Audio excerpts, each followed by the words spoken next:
Dalawang hukom ng International Criminal Court, ICC, ang mariing tumutol sa paghawak ng ICC sa kaso ni dating Pangulong Rodrigo Roa Duterte, dahilan upang magkaroon ng mainit na debate sa loob mismo ng ICC. Dahilan ng pagtutol ayon sa Chief Judge ng ICC na si Mark Perrin de Brisambot at isa pang hukom na si Gocha Lord K. Panidze, ang ICC ay wala ng jurisdiksyon sa Philippine situation dahil hindi na miyembro ang Pilipinas ng ICC mula pa noong 2019. Pinunto ng dalawang hukom na ang Rome Statute, ang kasunduang bumubuo sa ICC, ay hindi maaaring ipatupad sa isang bansa na hindi nasakop ng kasunduan.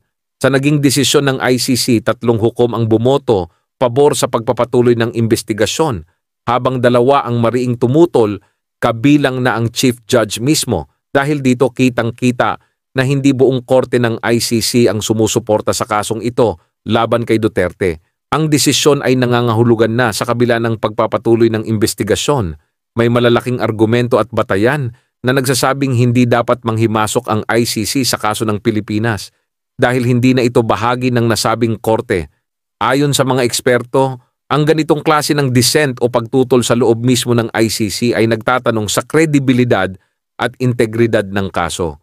Ipinapakita rin nito na hindi lahat ng ICC judges ay kumbinsido na may legal na batayan ang paghabol kay Duterte, lalo na't nasa ilalim pa rin ng soberanya ng Pilipinas ang anumang kaso laban sa kanya. Kaya ang tanong, ano na ngayon, ICC? Kung mismong mga hukom ninyo ay nagdadalawang isip sa pagiging lehitimo ng inyong kaso, paano ninyo ito maipipilit sa isang bansang hindi nasakop ng inyong kapangyarihan?